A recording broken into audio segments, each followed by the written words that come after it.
चंद्रयान 3 के चांद तक पहुंचने से पहले ही जाग उठा चंद्रयान 2। जिस मिशन पर लगा रहे थे दुनिया भर के लोग फेलियर का ठप्पा, आज उसी मिशन के द्वारा चांद के बारे में भेजे गए डाटा और कई हाई रेजोल्यूशन तस्वीरें खींचकर चांद की सतह का नक्शा भी बना दिया है। दरअसल चंद्रयान 2 के ऑर्बिटर में 8 उपकरण लगे हुए थे जो पिछले 4 सालों से चांद की कक्षा में ऑर्बिटर के साथ घूमते हुए चांद की स्टडी कर रहे थे। और इन्हीं उपकरणों ने इसरो की ग्राउंड टीम को चांद के बारे में जरूरी जानकारी दी है। इस जानकारी की बात करें तो चंद्रयान 2 के इस ऑर्बिटर ने चांद की कई हाई रेजोल्यूशन तस्वीरें खींचकर चांद की सतह का नक्शा बना लिया है। साथ ही इसने चांद के दक्षिणी ध्रुव में सतह पर बड़े बड़े पत्थरों और गड्ढों की भी पहचान कर ली है, जिससे इसरो के वैज्ञानिकों को चंद्रयान 3 के लैंडर को लैंड करवाने के लिए सही लोकेशन चुनने में काफी मदद मिली है। दूसरी सबसे बड़ी खबर और खोज की बात करें तो चंद्रयान 2 के ऑर्बिटर में लगे एक्स-रे स्पेक्ट्रोमीटर उपकरण ने चांद की सतह पर क्रोमियम, मैग्नीज और सोडियम जैसे मूल्यवान खनिज होने की डिस्कवरी की है। इसके अलावा चंद्रयान 2 के ऑर्बिटर से मिली रिपोर्ट्स के मुताबिक चांद के दक्षिणी ध्रुव पर हाइड्रोजन, अमोनिया, मीथेन, मरकरी और सिल्वर जैसे मूल्यवान संसाधनों का खजाना मौजूद हो सकता है। और चंद्रयान 3 की लैंडिंग के बाद इसका प्रज्ञान रोवर इन संसाधनों की खोज करने निकलेगा। साथियों, चंद्रयान 2 के ऑर्बिटर पर एक्स-रे मॉनिटर लगा हुआ है जो पिछले 4 सालों से चांद के साथ साथ सूरज की भी स्टडी कर रहा है और इसने सन की माइक्रो फ्लेयर्स को स्टडी किया है। साथ ही अब ये इस बात का भी पता लगा रहा है कि जब सूर्य की ऊपरी सतह फोटोस्फीयर का टेम्परेचर सिर्फ 5500 डिग्री सेल्सियस है तो फिर सूर्य के वातावरण का ऊपरी हिस्सा यानी कोरोना का टेम्परेचर 1 मिलियन डिग्री सेल्सियस तक क्यों पहुंच जाता है। साथ ही इसने इसरो को धरती और चांद की तरफ आने वाले सौर तूफानों का भी डेटा भेजा है। इस डेटा से हम ये पता लगाएंगे कि सूर्य कब और कितने शक्तिशाली सौर तूफानों को अंतरिक्ष में फेंकता है, ताकि भविष्य में जब कभी भी इंसानों को अंतरिक्ष में रहने के लिए भेजा जाए तो ट्रैवल करने के दौरान हमारे स्पेसक्राफ्ट का सामना भयानक सौर तूफानों से ना हो। दोस्तों, अगर आप भारत के पहले सूर्य मिशन यानी आदित्य L1 के बारे में जानना चाहते हैं तो वीडियो के एंड स्क्रीन पर दिए गए लिंक पर क्लिक करके देख सकते हैं। फिलहाल चंद्रयान 2 द्वारा की गई बाकी डिस्कवरीज की बात करें तो इसके ऑर्बिटर ने चंद्रयान 1 की खोज पर भी 100% सही होने का ठप्पा लगा दिया है। जी हां, साल 2008 में लॉन्च हुए इसरो के पहले मून मिशन चंद्रयान 1 ने चांद पर बर्फ के रूप में जमे पानी के होने की खोज की थी और चंद्रयान 2 के ऑर्बिटर पर लगे इंफ्रारेड स्पेक्ट्रोमीटर उपकरण ने चांद की सतह पर हाइड्रोक्सिल और वाटर आइस को डिटेक्ट करके ये बात कंफर्म कर दी है कि चांद पर पानी मौजूद है। वहीं चंद्रयान 2 के ऑर्बिटर पर dual frequency radio science experiment नाम का उपकरण भी लगा है जो चांद के एटमॉस्फेयर की स्टडी कर रहा है। जी हां, वैसे तो चांद को एयरलेस एटमॉस्फेयर वाला माना जाता है, लेकिन वहां पर पतला वातावरण मौजूद है और ऑर्बिटर के इस इंस्ट्रूमेंट ने चांद के आयनोस्फीयर की स्टडी करके बताया है कि चांद के वातावरण का यह हिस्सा पृथ्वी के आयनोस्फीयर से लगभग 1 मिलियन गुना पतला है। आसान शब्दों में बताएं तो किसी भी ग्रह या उपग्रह में आयनोस्फीयर वातावरण का वो हिस्सा होता है जहां वातावरण खत्म होकर स्पेस के वैक्यूम की शुरुआत होती है।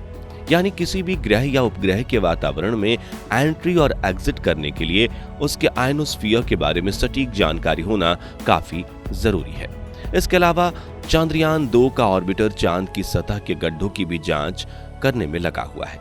और 2019 में इसके मिशन की अवधि 7 साल तय की गई थी और ये कम से कम अगले 3 सालों तक चांद की परिक्रमा करते हुए इसरो की ग्राउंड टीम को चंद्रमा के बारे में डेटा भेजता रहेगा। और 3 सालों बाद भी अगर इसकी कंडीशन ठीक रही तो इसरो इस मिशन की अवधि को और ज्यादा बढ़ा देगा। यानी हम यूं कह सकते हैं कि भले ही चंद्रयान 2 के लैंडर ने चांद की सतह पर हार्ड लैंडिंग की हो, लेकिन चंद्रयान 2 के बचे हुए हिस्से 100% काम कर रहे हैं। जैसा कि दोस्तों आज से तकरीबन 4 साल पहले 22 जुलाई 2019 के दिन भारत ने अपने दूसरे मून मिशन चंद्रयान 2 को लॉन्च किया था और अपने 48 दिनों के लंबे सफर के बाद 7 सितंबर 2019 के दिन चंद्रयान 2 का विक्रम लैंडर चांद की धरती पर लैंडिंग करने के लिए आगे बढ़ रहा था। लेकिन तभी अचानक से चंद्रमा 2 के साथ इसरो की ग्राउंड टीम का कनेक्शन टूट जाने की वजह से विक्रम लैंडर एकाएक चांद की तरफ सतह पर जाकर क्रैश हो गया, जिससे पूरे भारत में दुख का माहौल छा गया था और दुनिया भर के लोगों को यह लगा था कि चंद्रयान 2 मिशन फेल हो गया। लेकिन चंद्रयान 2 को लेकर अब जो जानकारी सामने आ रही है उसने सबके होश उड़ा दिए हैं, क्योंकि चंद्रयान 2 से मिली इस जानकारी की वजह से चंद्रयान 3 मिशन को बड़ा फायदा होने वाला है। दोस्तों पिछली बार चंद्रयान 2 मिशन के दौरान जब स्पेसक्राफ्ट का विक्रम लैंडर चांद की सतह को धीरे धीरे छूने में यानी सॉफ्ट लैंडिंग करने में नाकामयाब हो चुका था, तब दुनिया भर की कई स्पेस एजेंसीज ने इस मिशन को फेलियर करार दे दिया था। लेकिन इसरो ने बताया था कि चंदा मामा पर फतेह पाने के हमारे इस मिशन का मुख्य लक्ष्य सिर्फ चांद पर लैंडिंग करना ही नहीं था, बल्कि हमारे इस मिशन के हर चरण के कुछ लक्ष्य थे जिन्हें सफलतापूर्वक प्राप्त करके हमने पूरे मिशन के 90 से 95% लक्ष्यों को हासिल कर लिया है और अब हम हमारी गलतियों से सीखकर एक बार फिर चांद की तरफ बढ़ेंगे। जिसके बाद इसरो के वैज्ञानिकों ने 4 साल तक दिन रात काम करके चंद्रयान 3 को डिजाइन किया, जिसके लैंडर में वो सभी जरूरी बदलाव किए गए जिनकी वजह से चंद्रयान 2 का लैंडर चांद की धरती पर सुरक्षित उतरने में कामयाब नहीं हो पाया था और 14 जुलाई 2023 के दिन चंद्रयान 3 को लॉन्च कर दिया गया। इस नए मून मिशन के अपडेट्स की बात करें तो इस वक्त चंद्रयान 3 अंडाकार मार्ग यानी इलिप्टिकल रूट में पृथ्वी के चक्कर लगाते हुए धरती से दूर और चांद के करीब पहुंचता जा रहा है और इसरो की ग्राउंड टीम इसके सभी ऑर्बिट रेंजिंग मैन्यूवर्स को सही तरीके से परफॉर्म कर रही है। यानी फिलहाल ये मिशन बिल्कुल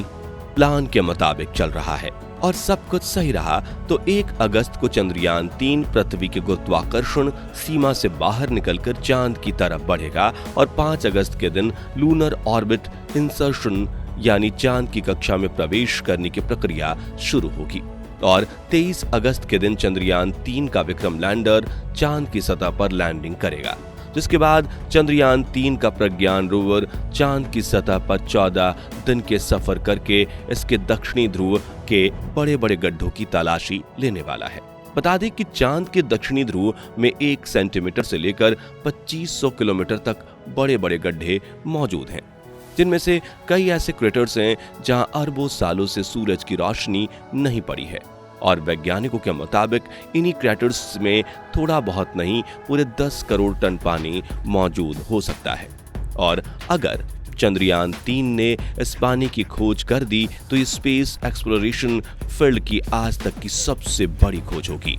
जो चांद पर नई बस्ती बसाने के हमारे सपने को नई उम्मीद देगी। क्योंकि किसी भी ग्रह या उपग्रह पर रहने के लिए जो 2 चीजें सबसे ज्यादा जरूरी हैं वो हैं हवा और पानी, और अगर पानी मौजूद होगा उसमें से हम हाइड्रोजन और ऑक्सीजन को अलग कर सकते हैं, जिसमें से ऑक्सीजन सांस लेने के काम आएगा और हाइड्रोजन ईंधन के रूप में। इसके अलावा चंद्रयान 3 के विक्रम लैंडर और प्रज्ञान रोवर पर लगे इंस्ट्रूमेंट्स मिलकर चांद के तापमान की जांच करेंगे, चांद पर होने वाली भूकंपीय घटनाओं की जांच होगी, साथ ही ये चांद के वातावरण में गैसों और प्लाज्मा की जांच भी करेंगे। इसके अलावा कई सीक्रेट साइंटिफिक रिसर्चेस भी किए जाएंगे। इसी से आप ये समझ सकते हैं कि चंद्रयान 3 मिशन सिर्फ भारत ही नहीं बल्कि पूरी दुनिया के लिए कितना ज्यादा जरूरी है। तो दोस्तों,